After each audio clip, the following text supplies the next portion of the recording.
Hello, this is Don Boyette.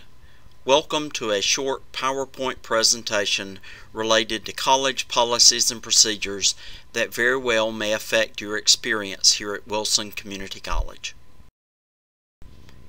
Everyone at the college wants you to be successful. Please consider the following as broad stroke suggestions of things that we hope will help. Number one, this is college. Students must self-advocate and take responsibility. Knowledge is power, and saying "nobody told me" will seldom be an acceptable response. Number two, find a way to stay organized. Whether it's an old-fashioned academic planner or a high-tech app on your smartphone, meeting deadlines is an absolute must. And number three, I would suggest to you that there are three key places to ask for information when the college catalog or student handbook don't answer your questions. For program of study questions, your academic advisor should be the best source of information. Most campus services to help you be successful can be accessed through student development, which is located in F100.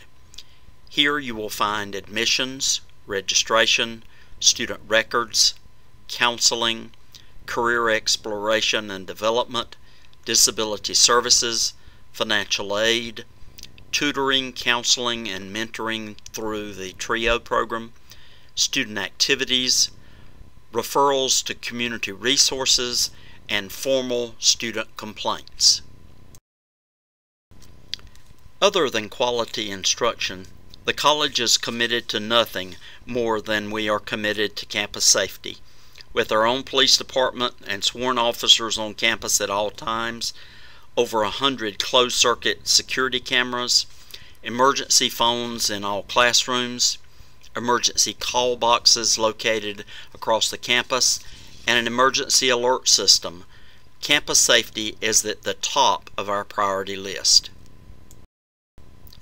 As a curriculum student enrolled in ACA 122, you should also be aware that continuing education courses are also available to you. From small business seminars to in-service training for local industries to allied health courses such as phlebotomy and CNA to flower arranging and computer courses, Con Ed is a great way to explore career opportunities.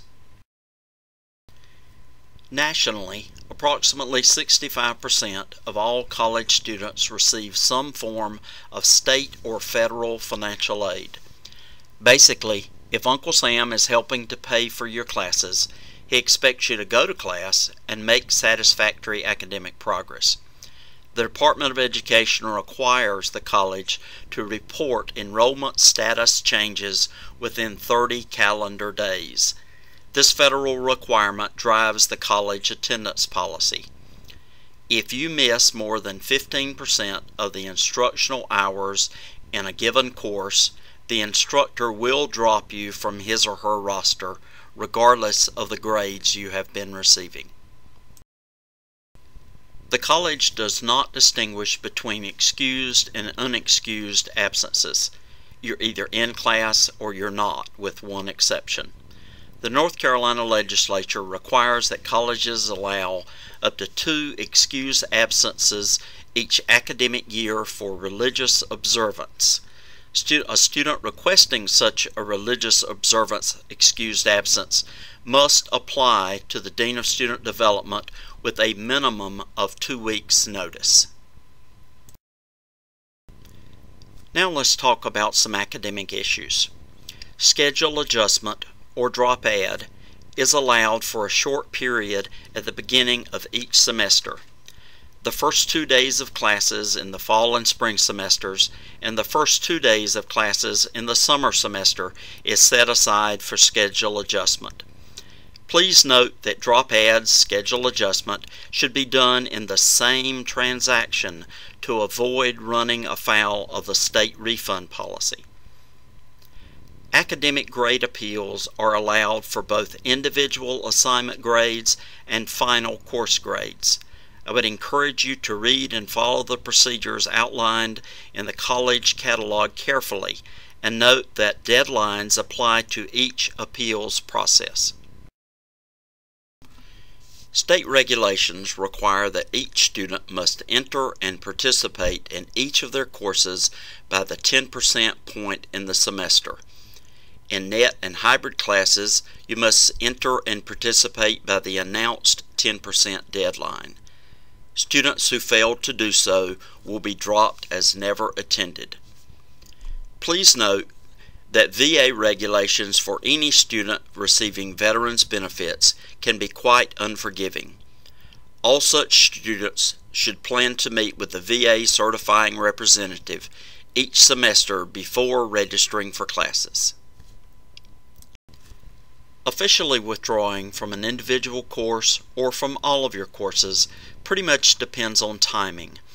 Before the first day of classes, you would see the folks in student development. They will be more than happy to help. On or after the first day of classes, students must drop courses with their individual instructors. Instructors are required to report the last date of attendance. Please also note that you are absolutely never worse off academically or financially to officially withdraw from classes rather than just walking away, and you are often better off. Students can drop a course without academic penalty before the 60% point in the semester. In such a case, the grade assigned would be a W. After the 60% point, the grade assigned for students who drop would be a WF. Please note that though there may be no academic penalty for dropping a course before the 60% point, there can and often are financial aid implications.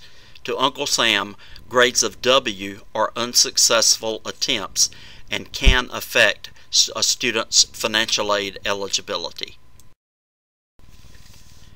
Though we hope that all of your experiences here at the college are positive, there are established policies and procedures that give students the opportunity to appeal decisions and/or file a complaint. Different policies and procedures apply to different situations. A compilation of all those procedures can be found on the college website under Consumer Information, Rights and Responsibilities. In most instances, the quickest and easiest measure of academic progress is to look at a student's grade point average, or GPA. Each semester, as course grades are submitted, the registrar's office records those grades on student transcripts and computes each student's academic GPA. This academic GPA does not include grades on developmental courses. But for students who are receiving federal financial aid, the U.S. Department of Education requires that grades in developmental courses must be included in the GPA calculation. What you wind up with is an academic GPA that determines your eligibility for graduation and a financial aid GPA that determines your eligibility for financial aid. Financial aid is also required to evaluate eligibility based on the percentage of attempted hours that are successfully completed each semester. With respect to registration, one of the key things to remember is that you want to remain eligible to early register each semester. Early registration gives you the best chance to get the classes you need at the times that best fit with the rest of your life: job, family, other obligations. But whether you register with your academic advisor or online, you need to get comfortable with WebAdvisor. It is through WebAdvisor that you will check your grades at the end of the semester. There you can print a class schedule or even an unofficial transcript. You can also pay tuition and fees online through WebAdvisor.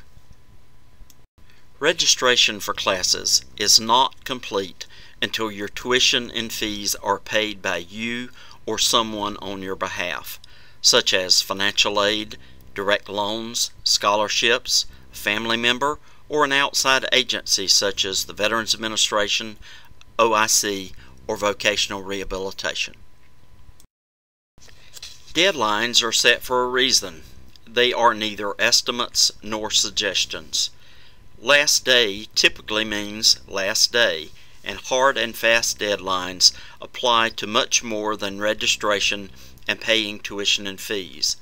On the academic side, you are generally far better off to submit a C quality paper on time than an A quality paper a day late.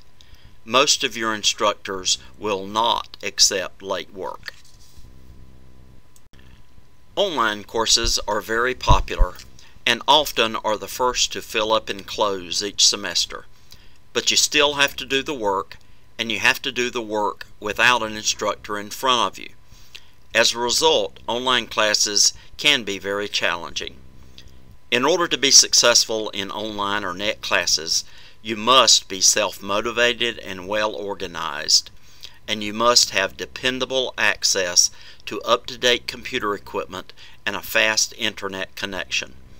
Otherwise, I would caution you to be very careful with net classes. One other point on net classes. The Veterans Administration will not pay for net or hybrid developmental courses. Let's talk for a few minutes about the basics of financial aid. Number 1.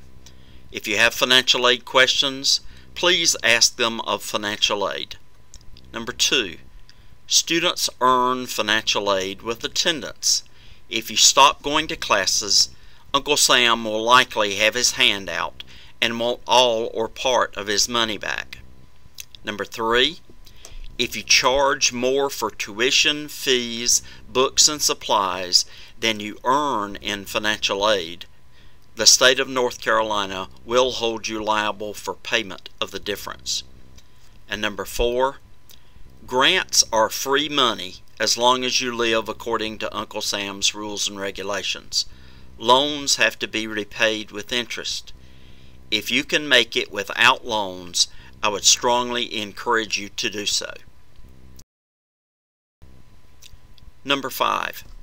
If you early register or register for classes and find that you will be unable to attend, you must officially withdraw from the classes for which you were registered. Otherwise, the state will hold you liable for payment of tuition and fees. Number 6. If you have even $1 in a financial aid award, that small award will hold your classes and your registration will not be purged for non-payment. You must officially withdraw or the state will hold you liable. Number 7. Pending or almost approved financial aid is not considered a reliable funding source. You must be fully approved for financial aid to pay for your classes. Number 8. If you owe a back balance or debt to the U.S. Department of Education, federal law prohibits financial aid eligibility going forward. If you owe a debt or a back balance to the college, it is state law that prohibits registration for subsequent semesters, release of education records and transcripts, and participation in graduation ceremonies. FERPA is the Family Education Rights and Privacies Act. It is federal law that basically does two things. FERPA guarantees your access to your records to review, challenge, and amend those records. It also limits the access of others to your records without your written consent. Are there exceptions to these two broad statements? Yes, of course. If you have questions or concerns about FERPA, please review the description in the college catalog or visit Student Development. The Americans with Disabilities Act requires that colleges make reasonable accommodations for students with documented disabilities. Such accommodations are meant to give the student an equal opportunity to be successful. At the same time, ADA also prohibits colleges from identifying students with disabilities. As such, individual students must self-identify and self-advocate. They also must formally request disability services and/or accommodations. Such students must provide documentation to establish that accommodations are appropriate, and those students must meet with the Disability Services Counselor as soon as their class schedule is set or changed each semester. If you would like more information, please visit with Disability Services in F100. Please note the following. Expectations for interacting and communicating in a respectful and civil manner with your instructor or other students online are the same as would be expected in a traditional face-to-face classroom setting. Number 2. Cell phones and other electronic devices in class are often seen by instructors as disruptive to the learning process. They can also be seen as an instrument in an attempt to cheat. I would suggest that you find the mute or off button and keep them put away at all times. Number 3. The college takes academic honesty very seriously. Number 4. If others seeing what you're looking at on an internet search might prove embarrassing to you, please use your computer and not ours. Number 5. If you are faced with a decision to either stay home or bring your child with you to class, that's an easy call. Stay home. Your child can't go to class with you, and leaving them on a bench with a book or a Game Boy is unsafe, irresponsible, and potentially illegal. Number 6. With the early college on campus, we have approximately 250 high school students on campus and in class every day. Regardless of how cute these students may be, you must remember that they are minors and must be treated accordingly. And finally, if you remember nothing else, I would hope that you would remember this. Go to class, be prepared, do the work. Everyone at the college wants you to be successful, and if we can help you, please know that our doors are always open. Thank you.